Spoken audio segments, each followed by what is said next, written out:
zato se za darovane jajčne celice oziroma darovano seme veliko žensk oziroma parov odhaja v tujino. In zdaj, ko se pa pogovarjamo o teh skrajnih oblikah neplodnosti, pa še nekaj besed o doniranih jajčnih oziroma jajčnih celicah oziroma semenčicah. Kaj pa to pomeni?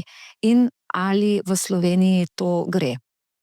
Ja, to je primerno za tiste pare, ki nimajo lastnih spolnih celic, eden ali drugi par, ali so slabe kakovosti, ali so v ozadju kakšne bolezni, ki ne želimo, da se prenesejo na potomca.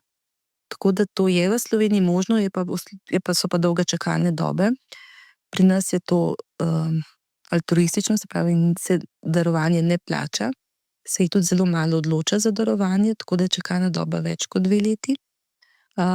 Tudi za žensko, ki bi se potencialno odločila za darovanje, to pomeni tudi hormonska stimulacija in sam enak postopek kot za žensko, ki potem ta postopek, pri kateri postopek oploditve je izveden, se pravi enako hormonska stimulacija, punkcija, to, kar so prej omenjali, ves ta kar obremenjujoč, fizično kot psihološko obremenjujoč postopek.